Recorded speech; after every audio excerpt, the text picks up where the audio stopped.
All right, good evening, everybody. Welcome to night 4 of Expedition Alaska coverage. And tonight, we have a lot of exciting things to talk about, but also, literally, he came on 2 seconds before we went live on the air. So, Rob, how are you, sir? Yeah, excellent, Doug. Thanks for having me.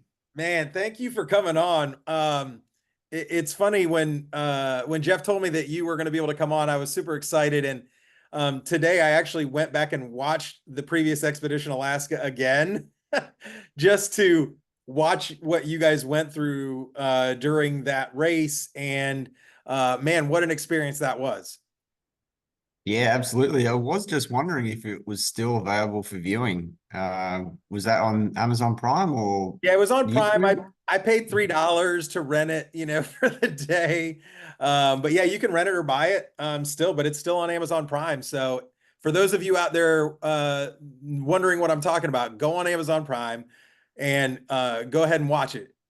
It was Yeah, all. I mean, it's a low budget but very good insight into what we went through in 2015. And look, I've got a lot of good memories from that race. Met a lot of really good people there too, actually. It was the first time that I've met a lot of American racers that I, still see around and keep in contact now. So many good memories from Alaska.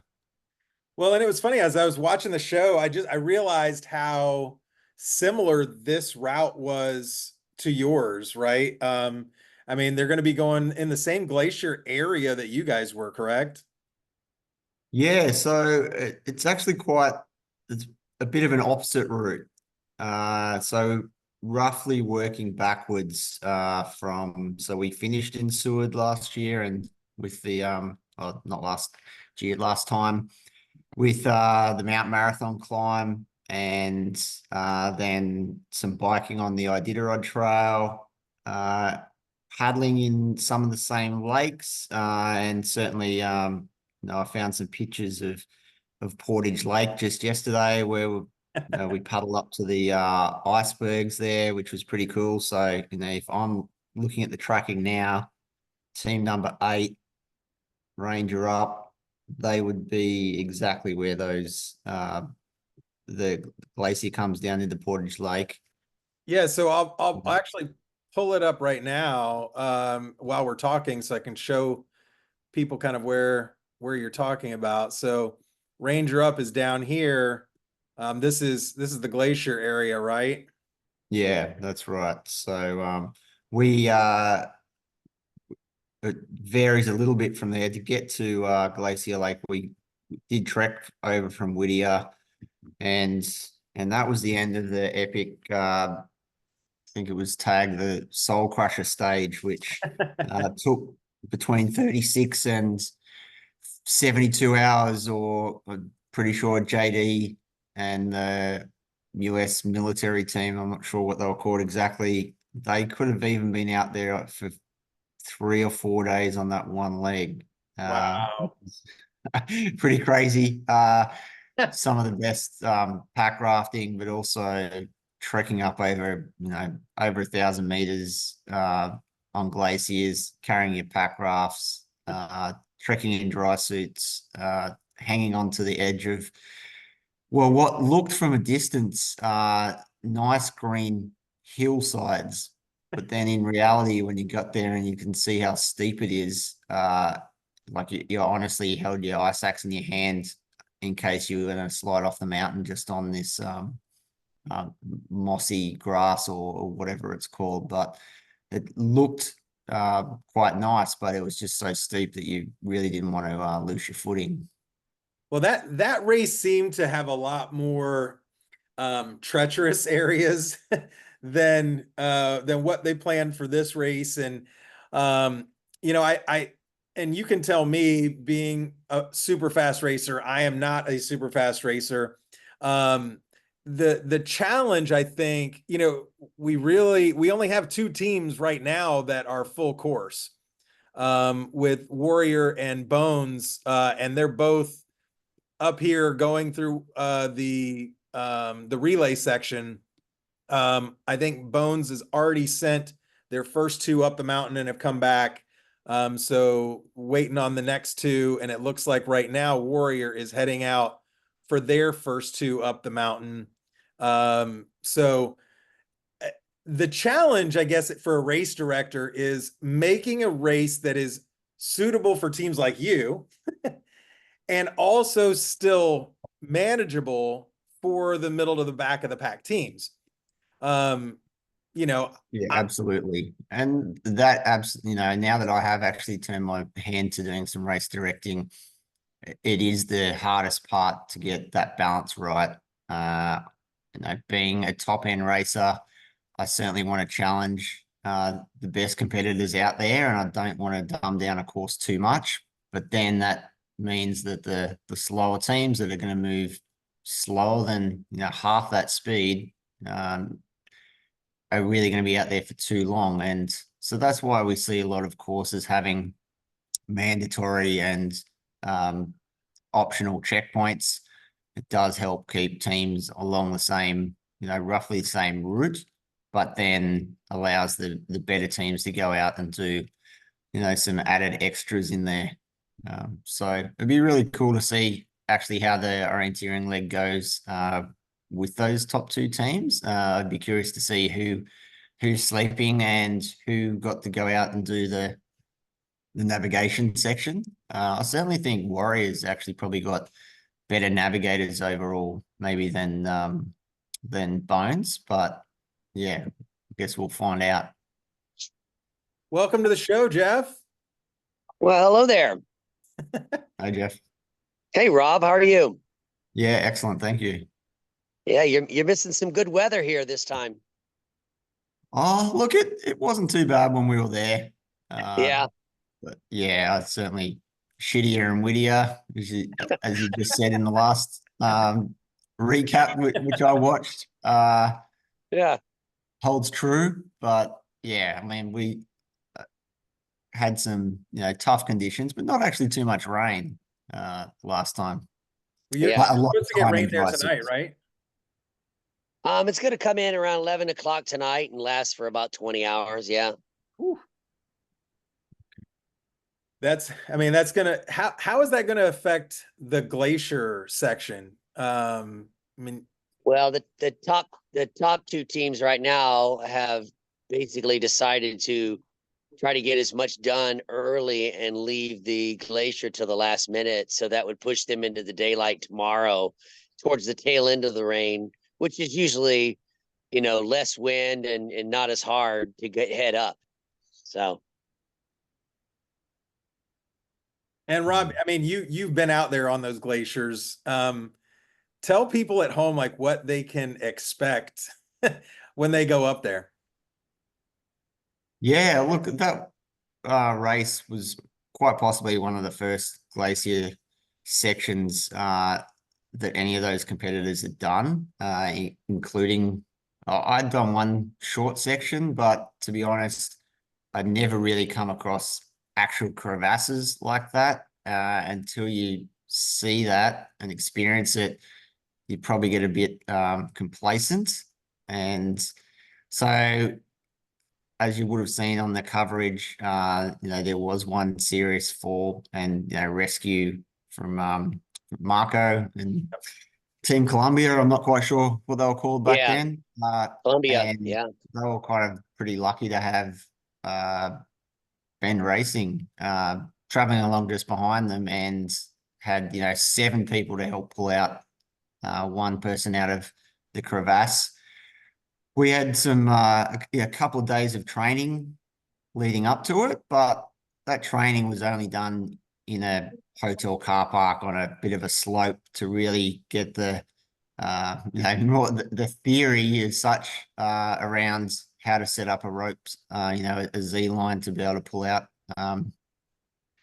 someone from a crevasse. But I personally am glad we didn't have to put it into practice. But yeah, it was quite an extreme, like tough climb up from the north side, but there where there's less snow, you can actually at least you can see where it's really just ice, and you can see where where the crevasses are, and you're sort of just going through a bit of a route finding exercise to, stay up on these ridges and avoid getting cut down in the valleys.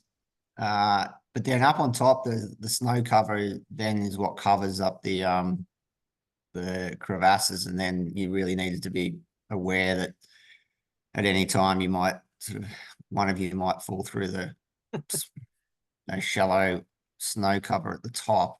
I mean, that section, I think it took us 24 hours, and the other part that it's probably been mentioned, and one of the reasons I loved racing in Alaska was, particularly at this time of the year, was the lack of darkness. There was really only maybe 2 hours of full darkness last time. It could be a little bit more. It's a bit later this year, but so up on the glacier, you could put your headlight on if you really wanted to look at the map in some detail, but essentially you were just walking along with a bit of a shimmer moonlight. It never really got dark up there at all on the night that we spent on the glacier.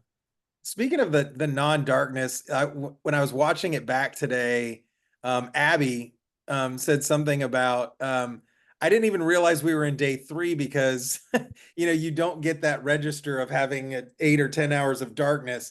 How does that affect teams and affect you when you're going on these multi-day things where there is no darkness?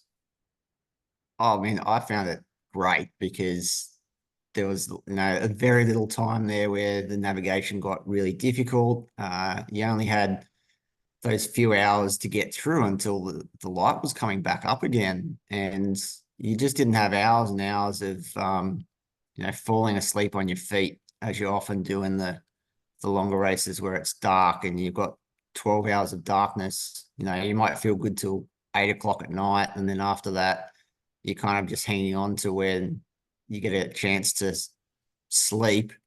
And then even then you might get up and there's still a few hours of darkness that you've got to slog through before you get that natural, hormones kicking in and feeling better. So yeah, it was I found it so much easier. Hey guys, have a good what's up? few Oh, good we got sleeps. ThisAbility showing up. Oh, wait, tell him to come on here. All right. Chip I wants will. to talk. There we are. This will be your live, baby, with Doug right now. Hey, you Rob said Preston and Doug. You said the magic words and Chip got off his mic. Everybody. Say hi to all of your fans.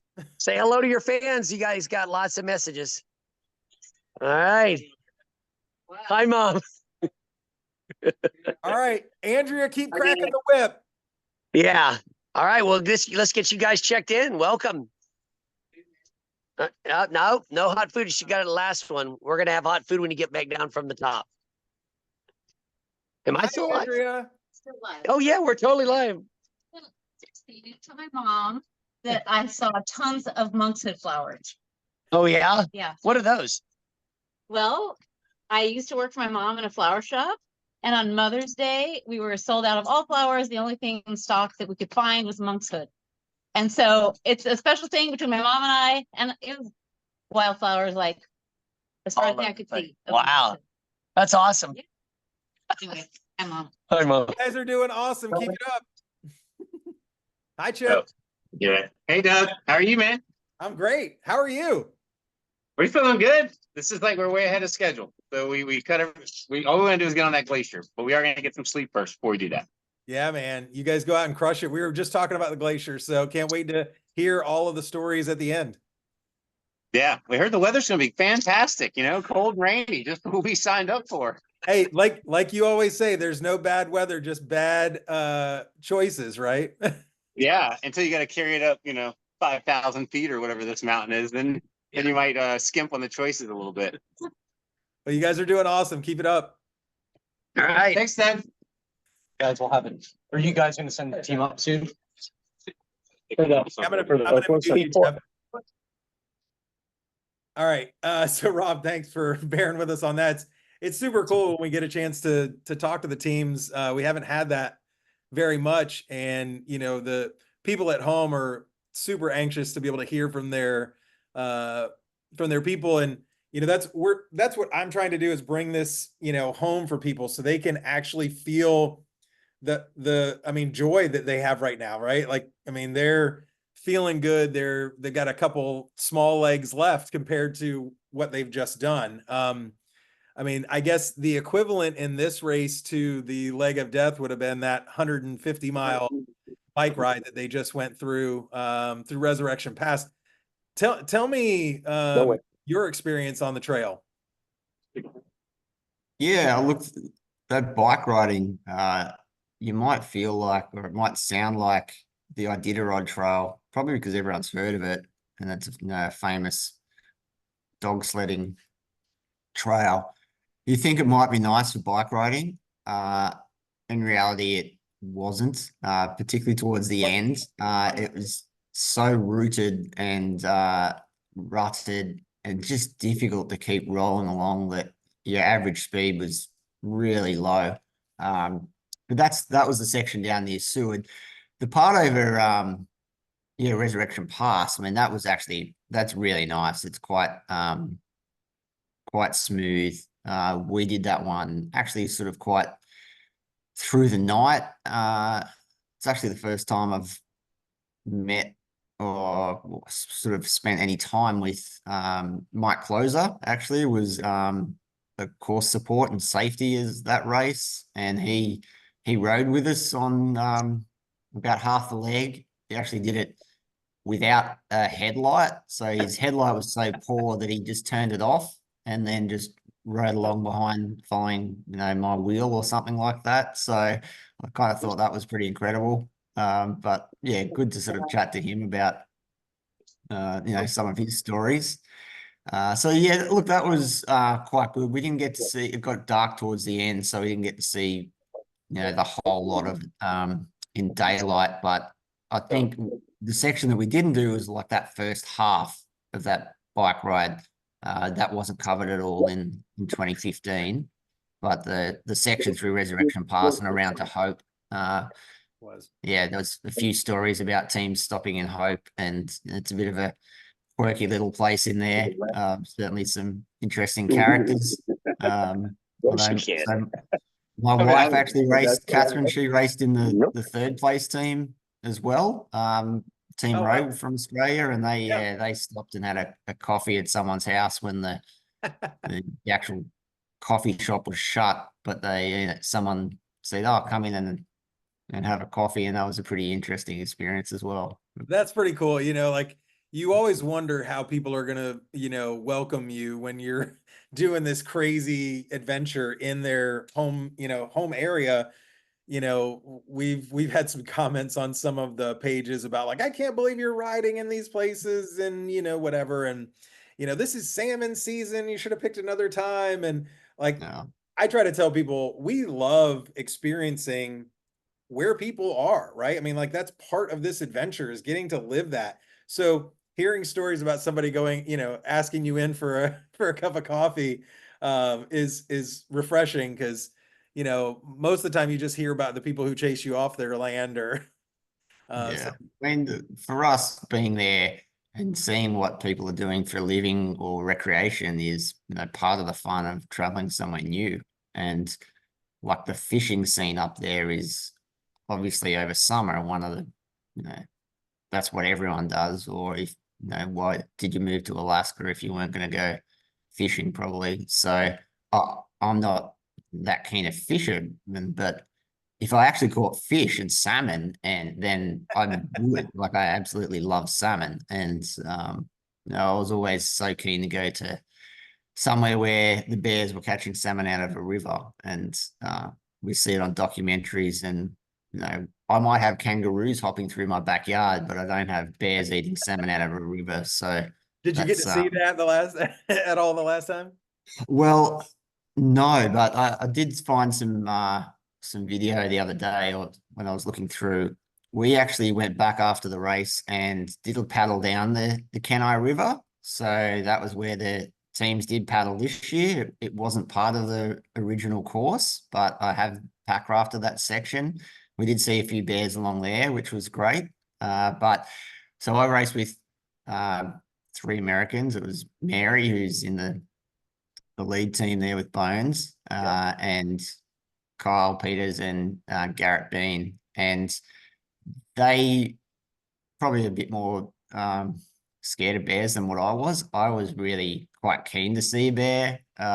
And so I spent the whole time walking on the front being quiet, and which is kind of not the recommended thing to do. You're meant to be talking and clapping your hands and ringing the bell. But I was really keen to see some bears, and during the race, we only saw one black bear, and it was at a bit of distance, but so much bear scat everywhere. And everywhere you're walking along Bear Lake to Bear Lodge to over Bear Mountain, but I'm like, where are the bears?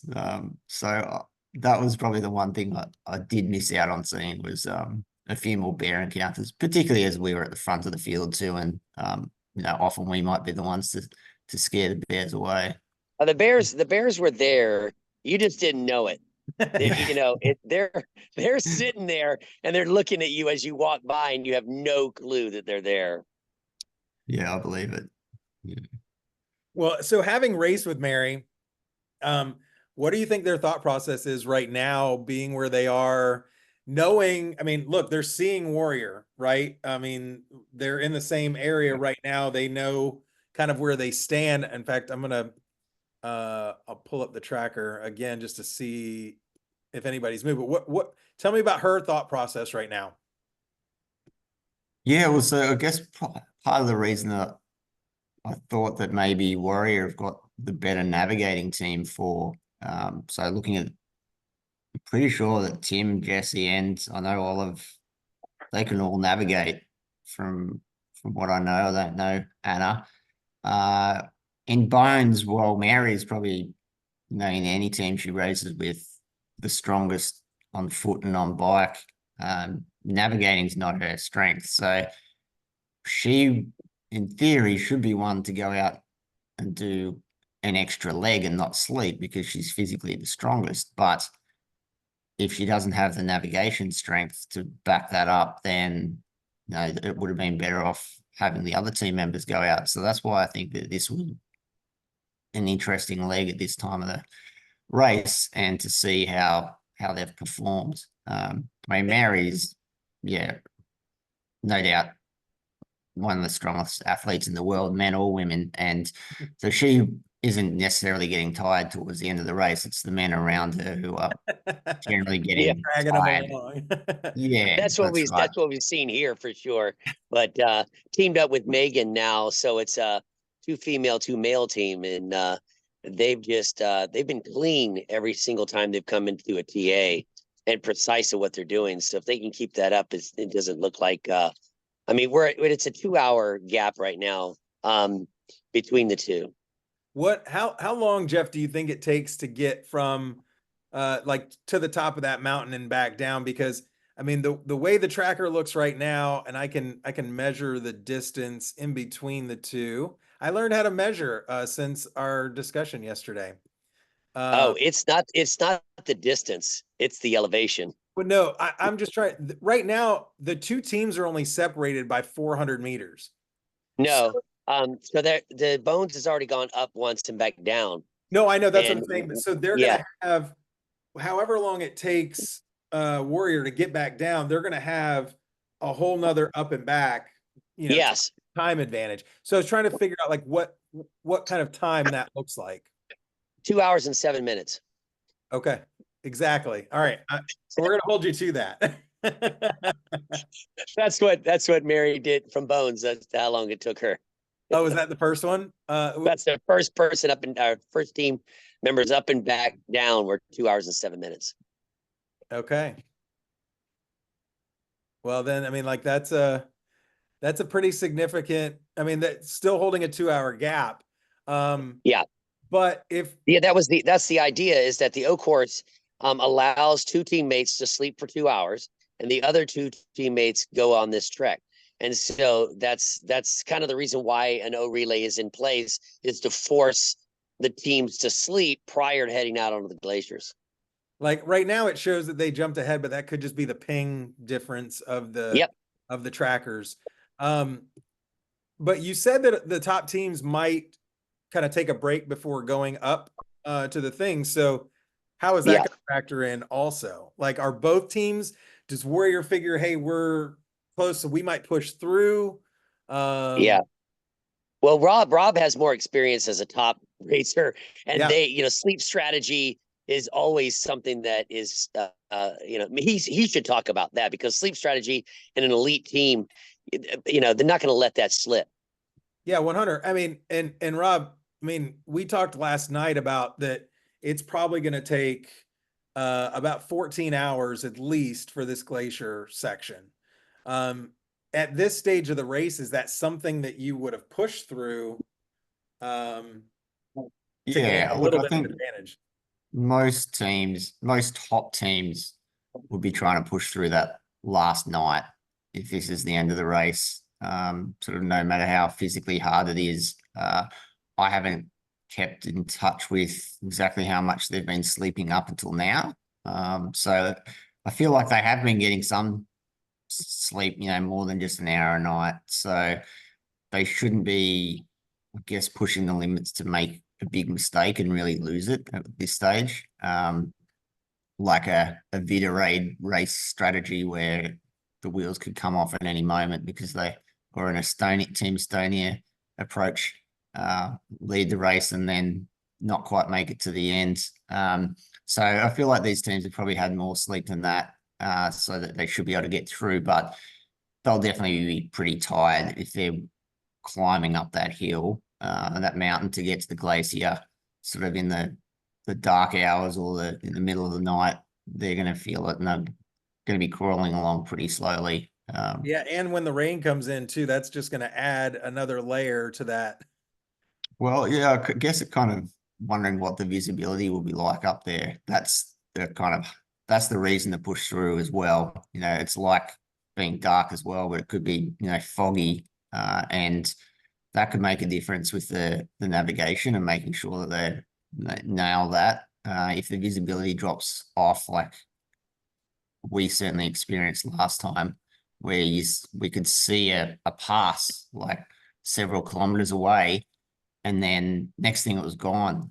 And I was like, oh, gee, sure, we were still like an hour or so to get to it, but it was very difficult from there once the fog and the clouds came in, and you just couldn't sort of pick out where the saddle was to get to.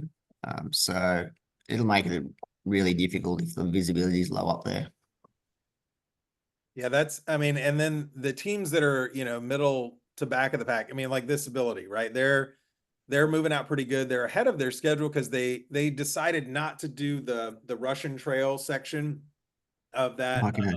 of the first part of the bike. I mean, that took Bones and Warrior like 8.5, 9 hours to complete.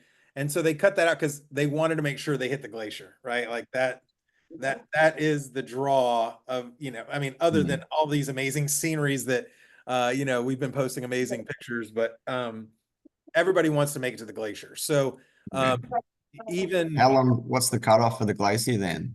How that's long do we have? that's a question for Jeff. Jeff, what is the cutoff that you're going to let people go up to the glacier? Where the glacier is definitely going to be the slowest travel, and we predicted that we're going to back it up by about 12 hours. So that's going to end up being, midnight, or 1 a.m. on Saturday. Okay. Jeff, so is that We're gonna have a safety team all the way up there. I told you at that the shelter right there at the base of the glacier.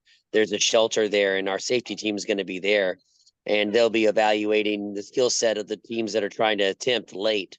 And so it's at depending on the weather and at the moment, I'm only thinking that maybe a little over half the teams are going to actually get step foot on the glacier.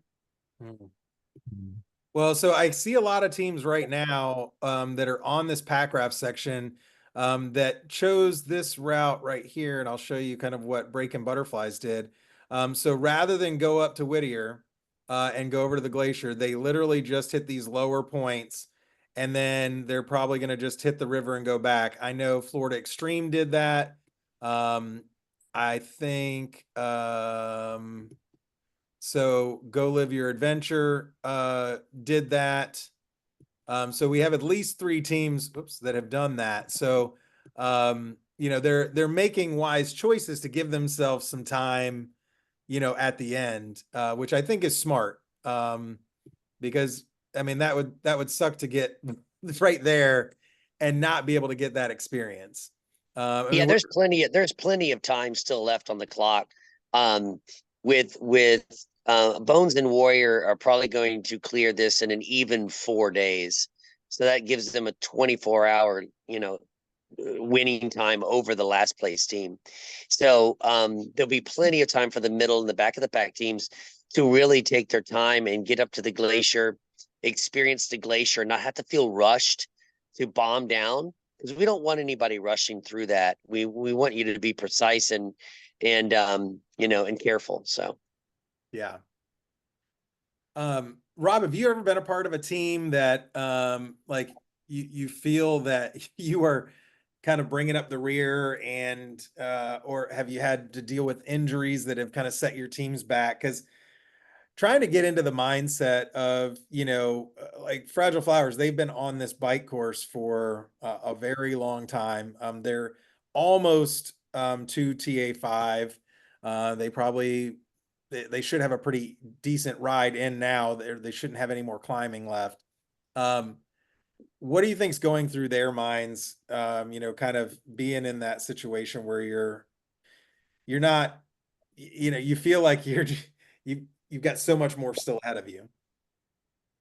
Yeah, well, look, they're certainly looking forward to getting off their bikes and onto the next leg. That's a long time to be out there. But as you have mentioned in one of the other updates, or Jeff mentioned, is that the teams they're all still continuing on, and that's the really pleasing part, is that they've all come to Alaska, and they haven't been rescued off the glacier on the first night and then kind of not being able to continue. So they're really giving it a good shot. And it's about, I find that when you see teams drop out, I kind of feel like or just a single teammate as well, often they would have just been better off having a sleep. And if they slept for a full night, even if they were comfortable and warm and get up in 6 or 8 hours, they'll probably find that their outlook on life is a lot different to when they went to bed, and they're far more likely to continue. If it's a serious injury, then look, that's probably not going to improve in that time. If anything, sometimes they can get worse with stopping. But if it's not serious, it's more fatigue and a bit of mental drain, a sleep will do you wonders. And actually, I saw a few hours ago when someone had 3 hours sleep and they were feeling great, and you made the comment about a typical 3-hour sleep night, we'd be all horrified about how tired we'd feel. 3 hours during a race is actually fantastic. So yeah. Well, yeah, and it really does speak to the fortitude of, I always say, because I am a middle to back of the pack team, that I get my money's worth in the race, where you guys just try to get done with it super fast, and you don't get the experience that the rest of us get, that take our time and we're out there longer. And I think obviously it's a different level of fortitude, right? Like, you're going as hard as you can the entire time. We are also doing that, but for much longer. uh, so, I give so much credit, to these teams, and literally every time, like, we got to talk to them at the end of the last live this afternoon, and look at Jeff cooking, trying to show off. But we got to talk to them at the end, and they were in good spirits. I mean, they were getting something to eat and they were going to get back out there. And they were only about halfway done with the bike at that point. So, it just goes to show that like as adventure racers, you have to have a short memory of the pain and you have to be able to hold on to the positives as long as possible. Yeah, absolutely. And look, that's easier said than done if the weather's poor. But if the weather's quite good and you get, fantastic scenery like they would have had on this bike ride, Yeah. then they'll get it done. Jeff, what I do you think think? I don't think anybody's going to drop, Doug. Oh, no, I don't think so either. We had 30 people dropping the first day at C2C, and we haven't had one person drop here and even think about or even ask drop, or we had to convince them to keep going. Not one, not even Fragile Flowers. I told them, I said, girls, just go your own pace. If you feel tired, sleep. Take your time. You have plenty of time, because I told them you get to TA5 and you can skip that whole paragraph section and still make it to the finish line and do the entire trekking glacier. So you could take Rob's advice and just get a 10-hour sleep there if you needed to. Oh shit, yeah. Yeah. I was in an interview with Nathan Fave, and they were in a race where one of their teammates got sick and they slept for like 20 hours, almost a full day before their teammate recovered. They dropped to like 12th place and woke up after 20 hours and still went on to win the race. I'm talking about insane. Rob, do you know that story? Yeah, that was the original Eco Challenge Fiji 2013. Yeah. Yeah. See, that's why I wore this shirt today, specifically for all of the racers, because they're out there all damn day and they're just pushing, and everybody here is so freaking proud. Like, I can't tell you how many messages, that we have gotten just of people being super proud and, excited about what they're doing. And I will tell you, we have some super strong females in here. Like you were talking about Mari earlier, who's probably one of the strongest athletes of anyone here, like male or female. But these females are kicking ass. I mean, we have 2 4-person female teams in this, and then our 2 leading teams. So our 2 of our 3 leading teams have 2 women on them, right? Like ThisAbility has 2 ladies, and Bones has 2 ladies. So like I know the old thing of mandatory gear, but that is not the case with adventure racing anymore, and I freaking love it. The strong ladies that are out there, man, they are kicking ass, and it's awesome to see. Oh yeah, I agree. Like it's rare that I've done a race where the woman in the team has been the weakest, or at least certainly not for the majority of the race. Sometimes, they just seem to keep on going at a more even pace throughout the race, whereas the men around them start off faster and then sort of have a downward spiral after that. We're big babies, man. That's just the way it is. Women are just tough. Yeah, it's good to see the 2-and-2 teams racing. And look, there was talk of the last Eco Challenge Fiji that was going to be a 2-and-2 race format, and that would have been really exciting to see how that went, because it kind of throws a bit of a curveball for the established teams out there who have one strong female, and so that would have been really interesting. But in the end, there would have been a lot of recruiting, I guarantee you that, where people would have been like, hey, why don't you come on this team? It probably would have been interesting. What are you cooking, Jeff? Is that your spaghetti? No, yeah, that is the so I'm cooking the big pasta dinner here for the racers as they come through the O to basically pump them up and warm them up before they hit up the glacier. Like I said, we're trying to do everything possible to really, get them ready. So, because it's going to be a cold, wet night. So, well, hopefully, I mean, it looks at this point, I mean, so it is 4:40 in the afternoon, right? So you've got about 5 or 6 hours before the rain really comes in there. Yeah. You know, depending on what teams end up doing on this last paddle section, you know, a lot of them have already finished and are heading back. And if they jump right on their bikes and head, they might get to you before the rain even starts, which would be great. Because then you're not having to ride. Like we talked about that yesterday. I think riding in the cold and rain is much more difficult than trekking in cold and rain. Yeah, we would prefer they get off of that road, even though it does have a 12-foot bike lane.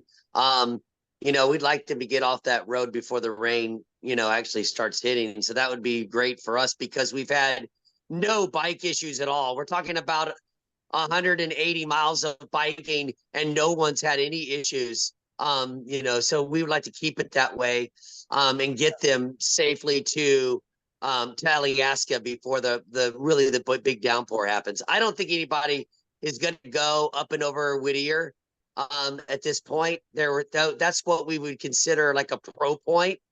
So and then also too, the wind's picking up on that lake in the afternoon. And so maybe teams won't even go for that. Yeah, it looks like Ranger Up decided not to go up to Whittier, according to the Yeah. tracker. They up and got that 1 point and came back down. So I would imagine that the weather, you know, shittier and Whittier, as you guys are saying, if they could start feeling that coming that way, they're probably like, yeah, that's not worth it. No. And what is that climb like? And Rob, when you guys came, which way did you come into Whittier? Did you come in the same? So we came across pretty well on the edge of your screen. There was basically where that creek comes down on the north side of the of that arm or the right fjord. Here? Yeah, either that one or the next one across. It could have been even the next one across. And paddle our pack rafts across there. Then we did another sea kayaking section sort of around that full arm, and we got some really nice conditions actually for that. We were quite sleep deprived at that point. I do remember we tried to just get it done and then slept for 4 hours in the back of a U-Haul, which was one of the best sleeps I've ever had in my life. U-Haul sleep. Whoever would have thought that U-Haul sleep would be one of the best of your life, but well, when you pull the shutters down on a U-Haul, it's it's like the best lockout blinds you could get.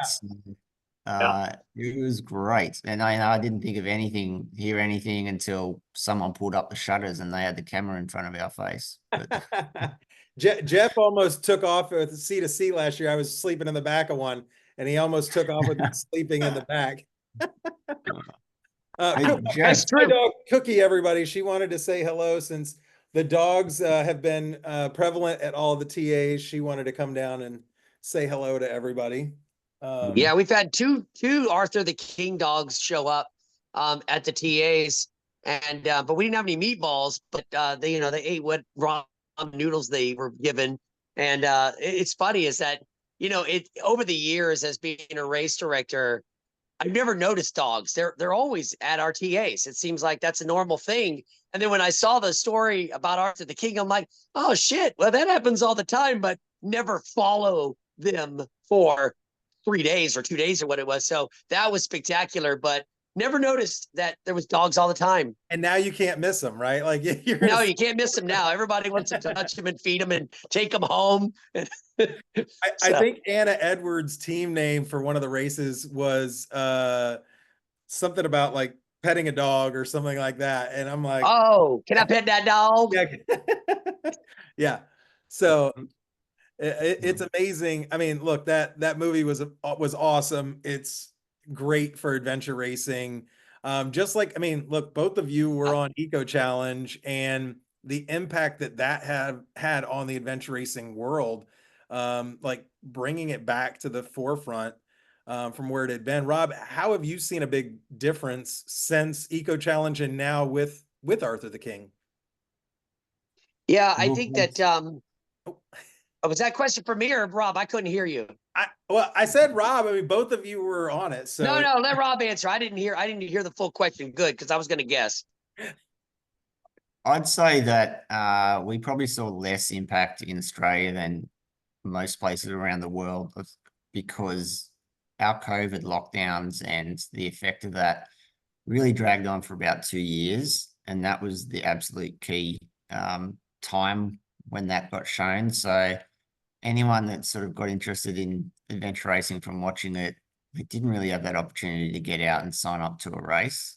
So that was a bit of a shame. I feel like if there had been a second season or a 10th season or whatever it was to continue on for that, that's a shame that when COVID killed our opportunity for, another race. Then I think we really could have built on that new exposure. After the we need to king, get more- yeah, I agree. It showed the race. No, it showed a lot more of the race than I expected, actually. And yeah, it's any exposure like that is good to get some people into the sport.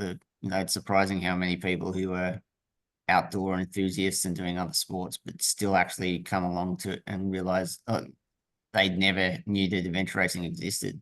Somehow, like I find that amazing, but there's still people out there with all the the skills and the mindset to take on a race that they just don't know that these races exist. Well, like, I mean, you can see behind me, I had done a ton of races before coming to the adventure racing world and didn't know anything about it until Eco Challenge, and it brought me into the sport. I freaking love it. Obviously, fell in love with it. I want to figure out how to grow it. We need to talk to Mark Burnett about like, hey, let's do it again. Like let's do it bigger and better. And I mean, because it does have a huge impact. And every single person that I know from my triathlon days that I talk to and tell, hey, go watch the show, they're like, holy crap, that's awesome. Where do I do that? Right. And so that's why I started AR Watch, to bring more attention, to get more people in, and to show people like what's going on inside the race. Because for years, I mean, these races couldn't take your phone, couldn't take pictures. You relied on whatever the race director had out there for photographs, and it would all be after the fact. Well, hi Hunter. What's up, dog? I Um, just got out of the shower, all nice and pretty for you. oh, look at you. Thank you for showering for me this time. Yeah, you're welcome. That's the least I can do. It Um, smells good. My dad's in here cooking pasta for the racers.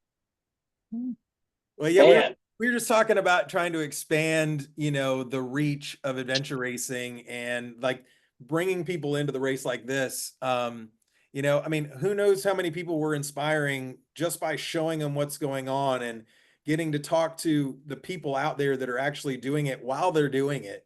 Yeah. And you hear about all of the horror stories at the end, but you don't get to see the smiles like you just saw in the TA. And you hear the stories from Andrea, who the first thing that she said was, I want to tell my mom that I thought about her because of these flowers that we only had in the flower shop. Like, that's the kind of thing That's that amazing. you hold on to for so long. I mean, how long has that driven her in this race to be able to have that memory of her family, with her during the suck? No, I love it. And what I always say is, like, you want to do adventure race and you don't know if you want to do it or not fully, come out and volunteer at a race and just watch everything happen, see the teams coming in, see how the operations behind the scenes are. But what you're doing here with the live AR Watch, it's like basically giving people at home that same opportunity as volunteering. You get to see the teams, you get to see behind the scenes of us cooking and all these different things to like see if you want to do the sport or not before you fully jump into it. And again, I think most people are watching for their family and getting updates on how their daughter's doing or the son's out there. So it's pretty cool to There's give still those a lot of updates. people that are just like, they might click on for a few seconds and they might see something that they really like. And listen, just because you're watching this doesn't mean that you don't have to volunteer. Get out there, because No. You have to volunteer. we need you out there. The volunteers that especially at the Warrior races are amazing. I can't tell you the friendships that I have formed, just from being in and out of the TAs at C2C, and those experiences. Rob, we're getting in the last like 10 minutes of this. What do you think is your biggest takeaway from having done this race, that the racers should be thinking about right now?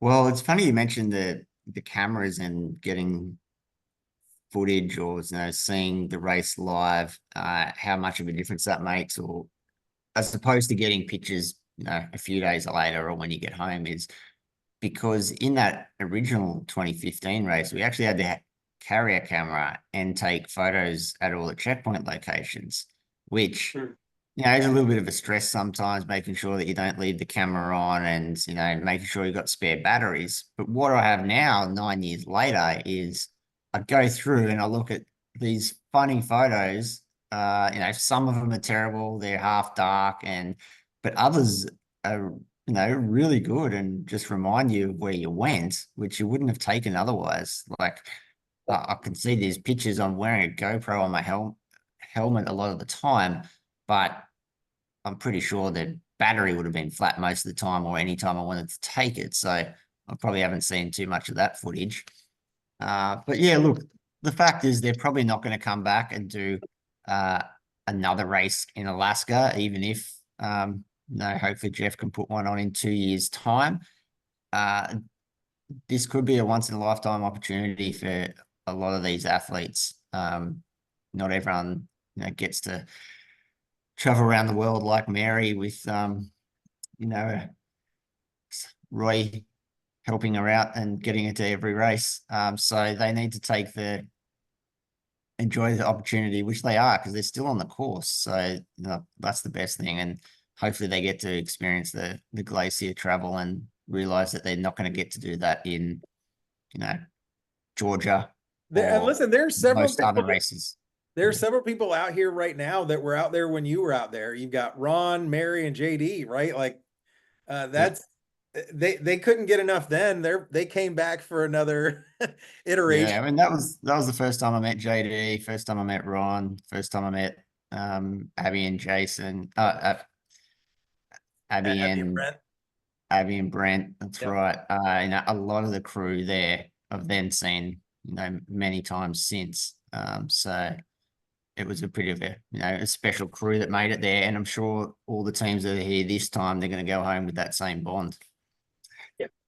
Well, I mean, I think it sounds like you need to put a team together for 2026, and come out and experience it again. I hope to be out there in 2026. I don't know if I'll be racing it, but I'll definitely be out covering it. Maybe I'll do both. We'll see where we are at that point.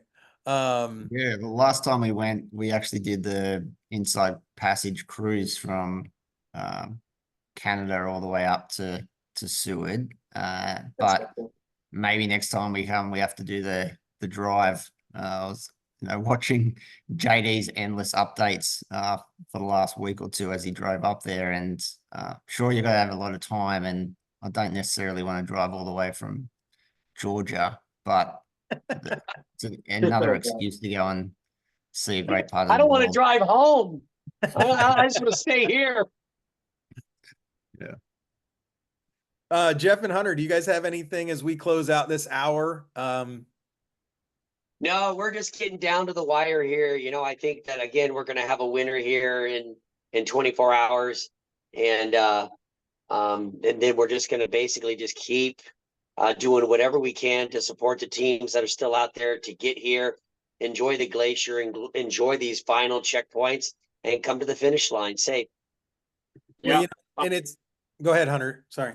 Well, I'm excited. I'm heading up with whoever the first team to go up to the glacier, either Bones or Warrior, with a crew, and we're going to be up on the glacier probably for the next 24 plus hours, kind of being the safety crew, running back and forth, making sure everybody gets through it safely. So I'm excited to spend a whole day up there and night. So plenty of pictures, hopefully.